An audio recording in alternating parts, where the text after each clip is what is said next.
Good evening, all, and welcome to a share, which is going to be topical, maybe a little bit. It's going to be political, no, just a tiny little bit. Mostly it's going to be historical and fascinating history. Why? Because it's taking us to the very heart of where the current conflict in the Middle East is happening. So the story in the parasha is about Yitzchak. He's in the land of the Philistines, and there's strife, there's tension, there's fighting, there's argument. There isn't outright war, but definitely not a good situation. And to understand that tension, we got to have a prologue. We got to go back to what we read about a couple of parashas back, two to be exact, in Vayera, where Abraham is living through a similar situation. So let's begin with the prologue. Where is the prologue? Here it is. So this is Abraham, and he's moved to the south, and there he is in a place called Gerar, which is somewhere between Kadesh and Shur, and that's where he settles. Why does he go there? It's after the destructions of Sodom and Amorah, but it's after the very questionable morally act of the daughters of Lot with their father, and word got out in the neighborhood. It wasn't comfortable for Abraham to be anywhere near there, so he's kind of leaving and he's going into the south, into the Negev region, and that's where he settles. And along comes Avimelech, the king of Gerar, the deja vu for what had happened in Egypt sometime earlier, where Abraham had said, "She's my sister," as a result of which she was kidnapped by Paro. Now it's Avimelech, who is the king of Gerar, that is taking Sarah as captive. Now, we don't know exactly what the city of Gerar is. There's no remnant of it. But we do know where the Nachal Gerar, which is also referred to in the Torah, is quite a bit, and what landmarks are there that I'm going to point out to you. Well, there to the west on the sea is Gaza, and just north of the Nachal Gerar, which runs kind of east-west, and eventually kind of feeds into the Nachal Hadasor, and that goes out into the Mediterranean. But to the southeast, we have Be'er Sheva. Just north, we have Netivot, and to the west, we have Gaza. This is more of a historical map. But if we kind of look at the contemporary map, taking compliments of Google Maps, we're finding Nachal Gerar running somewhere here. Here are the cities. So Netivot is right there. Be'er Sheva is here, and of course Gaza, Gaza City, that's here. Maybe you recognize some of these names from the current battles, but you may also recognize some of these names from the very bitter day on the 7th of October. The Kibbutz Be'eri, which is here, Sderot, which is a city which has always been in the news. You can see how close to the border it actually is, and I think we can zoom in a little bit more. And there is the border with Gaza, and here is a Nachal Oz, which is a scene of terrible things. You can see how close it is to the border. Kfar Aza. So in fact, and there we are. This is the town of Netivot. Be'er Sheva, of course, would be much further down that way, south and east. But it just gives you an idea. This is the land that we're talking about. This is where these events that we just discussed here, with Avram being in the south, that's where it's happening in Avimelech. And then Avimelech frees Sarah, says to Abraham, "You can stay in our land," and then eventually they come to Abraham and they discuss that they want to make a peace treaty with Abraham. They want to they want him to swear that just as they've been good to him, they've been kind to him. And Avraham kind of enters with this oath, I swear it, Anochi Shaveh, into what ends up being a very controversial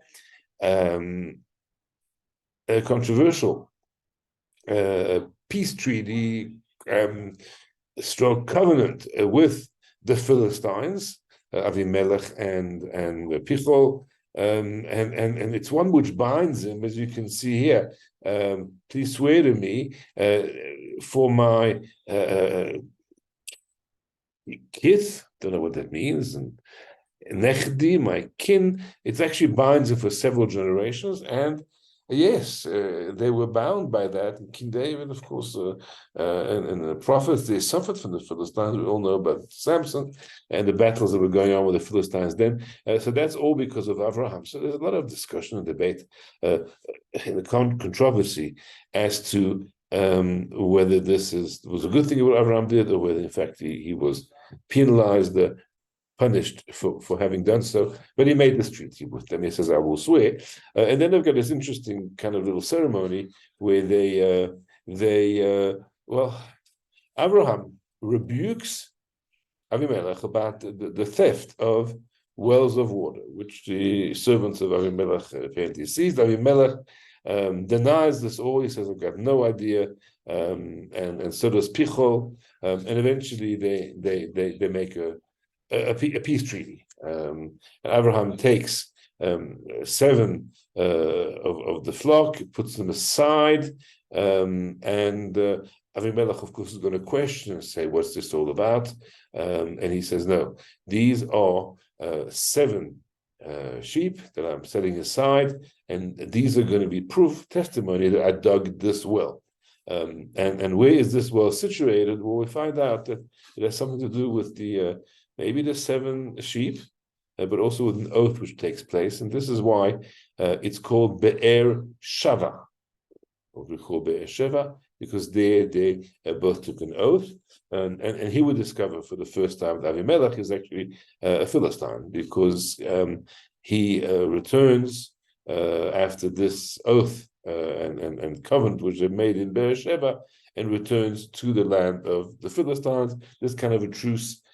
There's kind of a peace treaty between them, and this is a picture of Beersheba today. So it's gone beyond that little well and the place where Abraham lived, but in fact a sprawling city in the Negev desert. So that kind of sets the tone for that. Does that have anything in common with a current conflict? Well, no. Palestinians are not Philistines. There is no connection in any way. There hasn't been an ongoing presence of Philistines who now call themselves with a similar name. When in the 5th century they were looking for a name for the Holy Land, which they didn't want to call Israel, because that connected them, with the Jews and their origins. So then it was named Palestina, which is probably connected with the fact that the Philistines lived somewhere around there. But the Palestinians, which are not really an ethnic group or land, they're just Arabs that happen to be living alongside Jews for centuries in the Holy Land. But in terms of the battleground of Abraham and the current battleground, well, you can see on the map, or you saw on the map, that they kind of are in the same place. Which now takes us to Yitzchak in this week's parsha. And the process is repeated when there is strife once again. Now Yitzchak settles in the south of the city, of the country, and he's extremely successful there. He's very successful, financially accomplished, and this, it seems, brings about the ire of the Philistines. And what happens? The Philistines actually go and they stuff up all the wells that Abraham had dug, and they fill them with earth. Of course, that's an attack. when you cut off somebody's water source, that's an attack. And then Avimelech approaches Yitzchak and say, "Go, leave. You're becoming too strong for us. We feel threatened by you," and he expels him from the land. And Yitzchak leaves and he settles in Gerar. So obviously at that point, Gerar was not seen to be Philistine land. The Philistines were further to the west, on the coast, and Yitzchak settles there. So here we see the beginnings of of anti-Semitism. The Jew is perceived to be too successful, too powerful, too wealthy, and he's sent away. Commentaries are divided whether actually Avimelech created this crisis, or maybe it was his slaves. The commentaries debate whether perhaps Avimelech wanted to provoke a fight with Yitzchak, and they ordered his slaves to go ahead and fill up the wells. Other commentaries argue with him and say no, it was not. It was a servant who had done it without his knowledge, but it still precipitated a crisis. And of course, the end result is that Avimelech asks Yitzchak to leave. But the discussion is, what's actually going on? What is this? Why are we being told about Abraham having dug wells and now Yitzchak is redigging the same wells? Is there a deeper significance to this? And yes, the holy Jew of Pshischa, he says that the idea of digging wells represents the concept of digging deep to extract Torah. And of course, we know Torah is called water, always referred to, compared to mayim, to water. And what was Abraham doing? He was drawing. From the wells and feeding the flock, giving Torah to the flock. The Philistines don't like that, and they want to stop. And the word that's used here to describe that they blocked up the wells is sit mum plishtim. That's to fill them up. Sorry, to stop them up, to stuff them up. But it comes from the word stam. Stam means just so, casualness. And basically the Philistines are coming in and they're taking the depth of Torah that Avraham is drawing, and they say, it's no big deal. It's just, they say in Hebrew, stam kacha, just so, it's no big deal. And Yitzchak, notably, reopens these wells and starts to again teach the Torah that Abraham had taught. The Chai has a similar perhaps interpretation. He says that the wells refer to the many followers, disciples that Abram created in his life, and he dug deep to create that following. After his death, the Philistines come along. That's kind of they return to their roots, and they're being pulled away by their former families and friends. And Yitzchak is redigging this, reopening this, and he gives them the names that Abraham had given them. We know that a change of identity often comes with a change of name. Significantly, when somebody adopts Judaism, for example, then there is a choice of a new name, which is a new identity upon conversion. So Abraham, had given these people names. He had, I don't want to say labeled them, but definitely, given them a new identity. They ran away from it. Yitzchak managed to get them back, and as we read, he gives them the same names that Abraham had formerly given them. So back to the text. Here we go. Yitzchak goes back and he now opens up the wells that had been dug in the days of Abraham. The Plishtim had closed them past the death of Abraham, and he now gives them the same names that his father had given them. Literally, these are all nice, drushes. Literally, we're talking here about wells, we're talking about territorial disputes.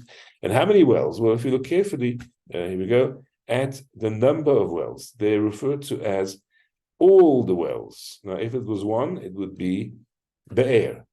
If it was two, it would be Be'erot, wells. So Chola Be'erot implies at least three, and that's actually a number that's given, 3 wells, which is important to keep in mind for the arithmetic that we're going to get involved. So at a literal level, Pshat, clearly we're talking just about a territorial dispute and the control of the sources of water. So there is Yitzchak, he's reopened the wells, and they continue. He sends his servants to continue digging around the area of the Nachal. And Nachal is a wadi, so it's, it flows sometimes, but it's not this wide river, and it doesn't give you necessarily enough water. And of course, it's a desert, and when there's rains, then there's flash floods, and the rivers kind of well up with water, which flows through very quickly. So the Shlez of Yitzchak dig, they find a source of water, and there's immediately a war between the shepherds of Gerar and Yitzchak shepherds, and they're saying it's our water. And the name of this well is now Asek.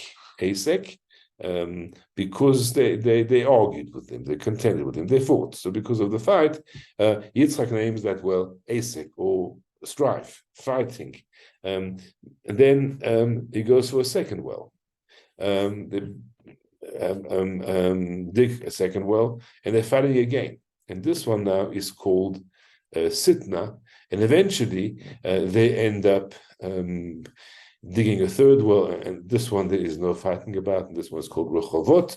Of course, the city of Rechovot is probably quite a bit further to the north in Israel than the modern city of Rechovot, but it's clearly named after that. What is the symbol? What is the story that we're being told about the 3 wells that were dug? And then, we need to go beyond that. Of course, as I said, it's a territorial dispute, it's a fight, it's a war between the Philistines and Yitzchak, but there must be a deeper and more significant meaning. Commentaries talk about these 3 wells representing the 3 temples. The original first temple, over which there was, of course, strife, there was fighting. All the nations of the world actually wanted to control. It's always been very contested, a piece of land. So they wanted control over the area, and they fought. And the result was a destruction. That's the first temple. The second temple, there's a harsher word used for the fighting that took place, Sitna. There was strife, fighting. We know that the second temple is connected with that concept of strife. And going to digress for a moment away from the text of this week's parsha to the text of the book of Ezra. And Ezra describes that in the rule of Achashverosh, at the beginning of his reign, there was a sitna, an accusation written against the Jews of Judah and Jerusalem. The result of that was that construction on the second temple had begun already in the days of Achashverosh's predecessor. Achashverosh, very insecure king on the throne. Referred to the story of Purim and to the parties and the feasts that he makes to celebrate, what he feels is now 3 years on the throne, and it's going to be good. But one of the things that he does with this accusation against the inhabitants of Judah and Jerusalem is that he stops the rebuilding of a second temple that had at that point already begun. So and it was a few years in, and they were busy reading and had to stop. And it actually only started again after Achashverosh died, in the reign of his son Darius, and that son, of course, was a Jewish king because his mother was Queen Esther, and he allowed the rebuilding to resume. But from the beginning, that concept of Sitna is connected with the second temple. So we have the second well, over which there's dispute, and it's called Sitna. which is the strife. And of course, we also know that a second temple was destroyed because of internal strife. And the Gemara that tells us about sinat chinam, the gratuitous hatred that existed in the community among the Jewish people. So that was a cause. And of course, we were hoping for the rebuilding of the third temple, third well, which is going to show Hashem giving us ample space to increase in the land, and the ingathering of the exiles, and good times ahead. Besides the reference to the three temples in the digging of the three wells, there's also a reference to our own challenges and our own personal strife. But before that, anti-Semitism, it takes two forms. There is ASEC, which is arguing, but ASEC is also related to theft, to robbery. So often anti-Semitism has got its roots in the real perception, or the perception that the Jews have got too much money, and that the money belongs to the rest of the country, and therefore there's this jealousy. So I can't say it's justified anti-Semitism, but at least it's anti-Semitism that is being attempted at being rationalized and justified. And here, that's the fight over the first well.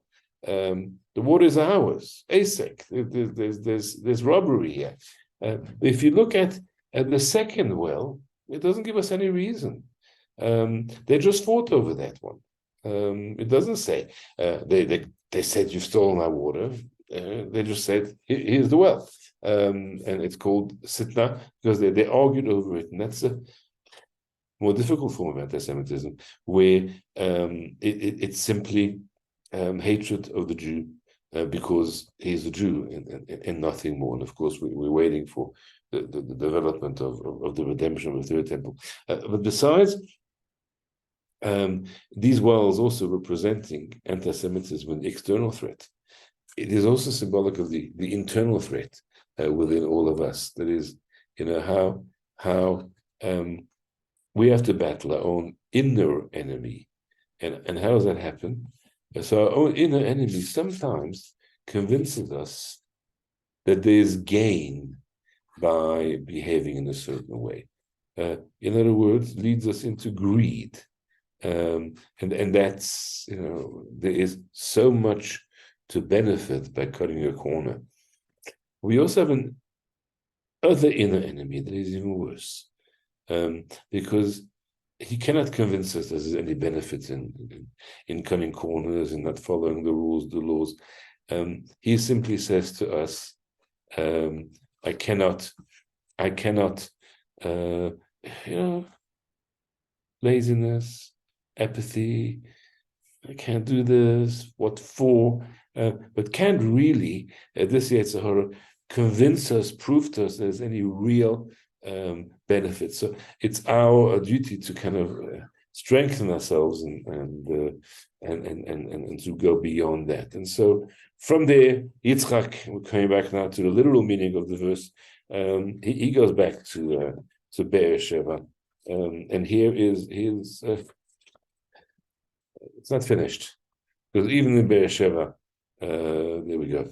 Even in Beersheba, Avimelech, the Philistines are still feeling a little bit threatened. So Avimelech comes to him from Gra, and Pichol is still there, and so is Achuzat, who is his counselor. And Yitzchak says to them, why are you here? There's no longer the pacifist attitude of Abraham, let's make peace. He takes a tough stand. Yitzchak had the power of Gevurah within him. He says, why are you here? You hate me. You sent me away. What are you doing here? And listen to their answer. They said, no, God's with you. Maybe they realize they've violated the covenant with Abraham, and they want to make sure he doesn't, accordingly do the same. And he says, you must be grateful to us that you don't do us any harm, just as we have always been kind to you and sent you away in peace.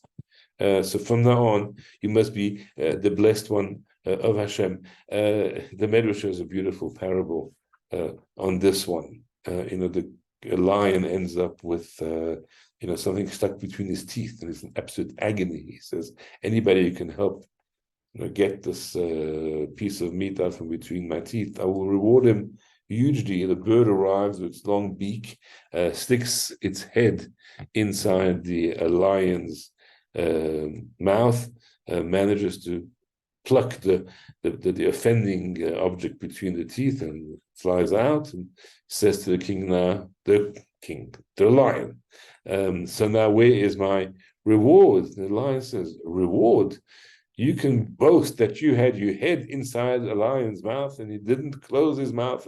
You were able to fly away in peace. And that's kind of, what Avimelech and his cronies are saying there. We let you go from here in peace. We sent you away in peace. We didn't hurt you. And for that, you must be grateful. Anyway, and there the conversation continues, and they take an oath. And he makes them a feast, and they eat and they drink.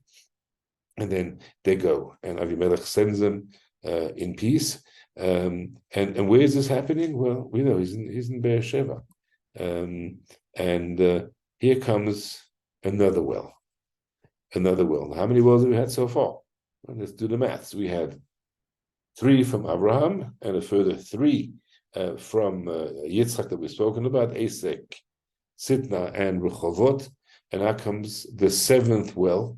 And it's called Shiva, and that's what I see is called Be'er Sheva. It was previously called Be'er Shava, from the word oath. It was a city of oath.